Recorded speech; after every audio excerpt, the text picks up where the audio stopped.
Welcome back to my channel. It is day 11 of YULE-O-WEEN, and I am ready, apparently, to get my feelings hurt. Because in this video, we're going to be looking at 1-star reviews of some of my absolute favorite books. I want to preface this by saying everyone is allowed to have a different opinion. There are books that other people love to death that I cannot stand, and there are authors that I refuse to read. There are authors that I don't understand why other people don't like them. But reading is very, very subjective.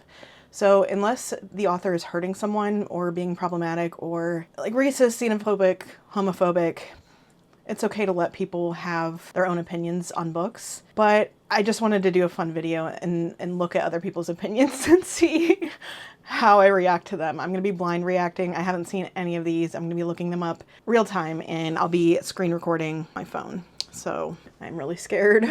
So if I keep looking down, it's because of that. So first of all, let's probably go to my 5-star reads. Oh, I don't think I just read Bad Cree. I don't think I'm ready for that yet.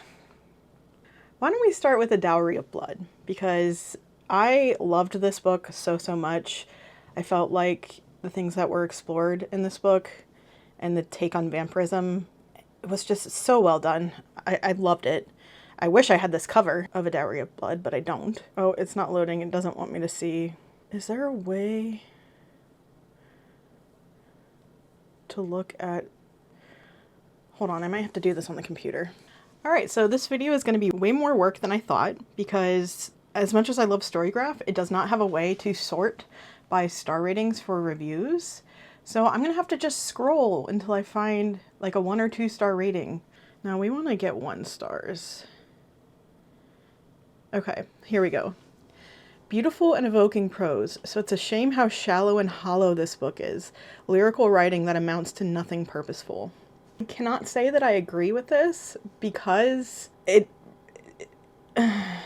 okay, so this book, A Dowry of Blood, talks about Dracula and his wives, the way that he treats them, and it's very much showing what it's like to be in an abusive relationship. So I don't get the shallow and hollow part. If I was thinking of a book that I feel like was just prose and not great prose at that, I'd say Don't Let the Forest In. I wanted that book to be so good, but it was so flowery and like I'm 14 and this is deep that I hated it. Not to throw shade at that book when we're not even talking about the book right now, but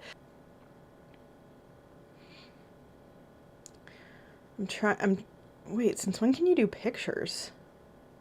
Since when can you do pictures? Has that always been a thing? I'm not seeing many 1-star reviews. Okay, I'm just gonna do this 2-star review. A delightfully bloody little vampire book. That being said, hypnotically incestuous. Every time I started to get invested in the story, the illusion was shattered by the members of the vampiric polycule thing referring to each other as siblings/parents.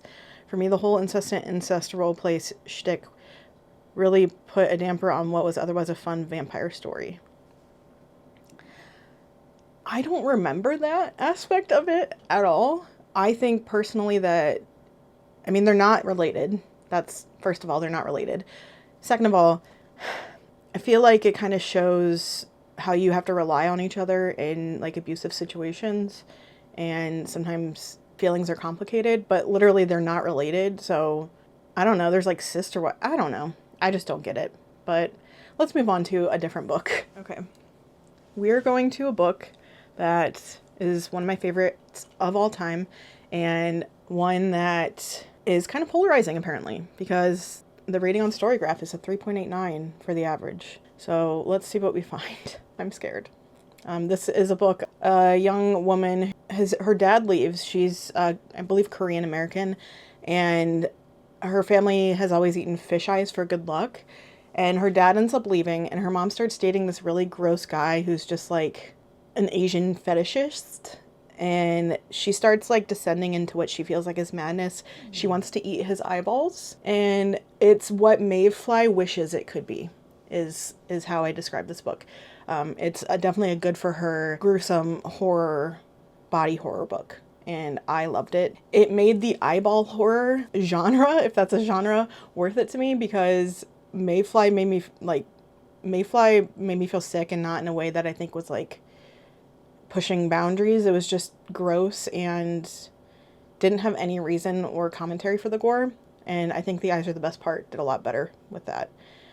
So let's see if I can find some low reviews. I'm going to try to find something that doesn't have any sort of spoilers. I did not enjoy this book. It didn't even slightly start to get interested. I didn't. It didn't even slightly start to get interesting until maybe 70% in, and I was still bored reading it. I thought the author would dig deeper into certain tropes, but she didn't at all. The book was a long drawn out, I hate my mom's new boyfriend and ooh, blue eyes. I don't know. I just would not recommend this book. I thought it was awful. I don't understand that because the entire book is like, there's parts of the book where she's being exploited at every turn, and one of the people that she thought was her friend might end up being just as gross as the man that her mom is dating. And it's so much deeper than he has blue eyes. She can't tell what's reality and what's not. And she keeps imagining eating people's eyeballs. And it's a huge commentary on society, and especially like people fetishizing Asian women. And I thought it was super interesting that you couldn't tell what was a dream and what wasn't. And I completely disagree with this. This one's 3.5, but it just says kind of gross, not gonna lie. It's a book about eating eyeballs. Okay, this one might upset me. I really hope I don't come across something that's like homophobic. We're going to be looking at Cemetery Boys by Aiden Thomas. I don't know why I said it like that. We're going to be looking at Cemetery Boys by Aiden Thomas, which I obviously gave a 5. 4.31. It's got really high ratings. We might have trouble finding a 1 star. Let's see how it goes. I'm sorry if most of this video is just me looking down at my phone. And like I thought, it's just so good. People love this book. I really hope we don't come across something transphobic or homophobic. So as I'm looking, Cemetery Boys is this YA magical realist fantasy about this trans boy who is a brujo, and his family doesn't quite understand him being trans, and he's trying to connect with his magic as he has transitioned to being a boy. And he tries to raise, I think, his cousin back from the dead, but ends up summoning the wrong person who may or may not be a love interest, which is such a cute premise. And I cannot wait for the sequel to come out this year. It's called Espiritu. I loved this book. I read it a couple years ago and I still remember most of it, which shows you how much I love this book. I'm really having trouble finding a completely bad review, which is good. Let's see. There's got to be someone that did. How I Love Being a Woman. One forced to stay in the kitchen cooking whilst the men hunt down ghosts. What? Like his mom? I don't get that because, first of all, it's about a teenage boy and he's not telling his family much of what he's doing. And also, as someone who is a woman, I love cooking, not because I'm a woman, because it's my love language. I love making really delicious, yummy food for people and having them, like, one of my favorite things to hear is just how much people love my food and how good it was and that they're full and that they loved it. I don't understand it. I guess I understand if you feel that way, but like, this wasn't a book about his other family members. And I also think that, if I remember correctly, it's been a while since I read this book, I'm not Mexican, I can't say for sure, but let me know if you're Mexican, or you're Hispanic in general. Is it a commentary on the type of culture that occurs and like the traditional roles that are within specifically like Hispanic culture? I feel like that's something that Aiden Thomas was making commentary on, but I feel like that's taken in bad faith as to what the author was trying to do with this book. I don't know. I just personally disagree with that. It starts strong, but it's definitely not written for Mexican people born and raised in Mexico. I feel like I can't really speak to that, but that's a 2-star review if you wanted to see it. I don't know. I think that's all I'm going to do for that book because I'm having trouble finding another like truly 1-star review, and I don't want to harp on the same book for too long. So we'll maybe do like 2 more books. Okay, this one I'm really, really scared about because this is like one of my absolute favorite books of all time. I'm not going to look up Lord of the Rings, by the way. I'm not looking that up because my feelings are going to get too hurt and I'm going to be salty and it's just not going to be fun. We're going to do Slewfoot instead. This is a 5-star horror for me, one of my absolute favorites. It's also got pretty high reviews. We'll see if we can find any 1 stars. Let's see. I need an actual 1-star review, not like it was mid. I need 1 stars. A lot of these are saying like it was predictable, but my thing is, when did we start thinking that everything had to have a twist? Like if you can make a book predictable, not like incredibly predictable, thriller probably shouldn't be incredibly predictable, but it kind of tells you what's happening in the beginning of the book and also on the cover in the synopsis. So I don't know. I think we put too much stock in something completely surprising us. And that's a hot take that I have, is that I don't think that being predictable for a book is necessarily a bad thing, if that makes sense. This one doesn't make sense to me. 0.5 stars. My brain would not take me where this story tried to take me. Nope. See, this sounds like a Christian person doing thought-stopping stuff. That's what that sounds like to me, because I grew up Catholic and that's what that sounds like. I don't know why you would pick it up and read it. Ever hate a book so much do you think you need to retroactively bump up the scores of everything else you've ever rated? Let's see what else you've read. Okay, your favorite is Bunny and Tenders of Flesh. Tenders of Flesh is horrible in my personal opinion, but that's just me. And I could not even get through Bunny. It's funny how different people's tastes are in books. Boring and weird. Okay. It was weird. I don't agree with the boring part. We're going to do 1 more book. I don't know how I feel about doing this, but we're going to look at Frankenstein and look at 1-star reviews of Frankenstein. I'm very worried. I'm very, very worried. I love this book so much. Oh, Mary Shelley, I love you. And I'm going to guess most of the bad ratings are people having to read this for school and not like getting anything out of it. Frankenstein's demon, the OG insult.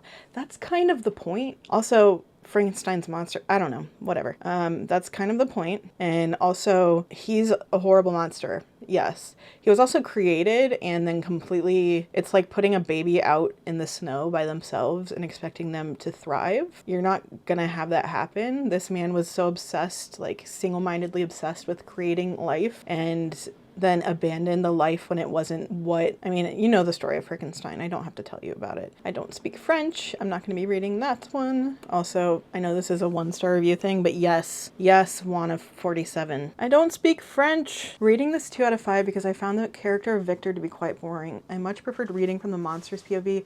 However, that was a small part of the book. So it's epistolary, and I don't think it's actually that small of a part of the book if I remember correctly. But I mean, it is what it is. If you didn't like it, then that's... Victor needs to shut up. God, he was so annoying. Again, kind of the point. Okay, this one kind of made me laugh. When I pull up to the yapping contest and my opponent is Victor Frankenstein. True. Very, very real. This was a dreadful book. I must say that I did not finish it. I know it is a classic. Why did you rate it if you didn't finish it? But I could not endure the slow torture of reading it. Endless, unnecessary, drawn-out monologues. It seemed the narrator penned love letters to his sister and then moved on to fancy Dr. Frankenstein. And by the time the story started going, I really didn't care anymore. I would give it 0 stars if I could. Okay. First of all, why did you rate it if you didn't finish it? Second of all, this is a book from the 1800s. Like, I don't know what exactly you expected as far as the writing style goes, but I mean, like, a book like All Roads Lead Here is 600 pages long for no reason. I think Frankenstein it's very, when it comes to the classics, I think it's one of the more approachable ones. It does have a lot of prose in it, but I think that showing how the monster learned things on his own and was able to articulate things in such a beautiful way when he was abandoned and like wasn't taught how to do anything by his creator, I think is something that can't go unnoticed, but I might be going too deep into it. Those are some 1 and 2 star reviews of some of my favorite books. I hope that you enjoyed this. It might have given you a little bit of a laugh, or you just got to see me getting more and more defensive of my favorite books. Again, like I said, reading is really subjective. There are books and authors that I don't think should get a pass, like Colleen Hoover and, you know, like J.D. It's his book. Probably can skip that. Probably can skip that one. It's a lie, and also he's a fascist, allegedly. So yeah, I hope you enjoyed this video for day 11 of YULE-O-WEEN. Tomorrow will be a vlog, and the next day will be a vlog. My last day, the 25th, I will be posting. It's going to be a vlog from the 24th and the 25th. I'm actually filming a day early, which was what my entire plan was in the beginning, and then that got messed up. I hope you enjoyed this video. Thank you so much for watching. If you like my content, please subscribe, comment, let me know what you want to see. Like it if you like it, and I'll see you guys tomorrow for day 12 of YULE-O-WEEN. Bye!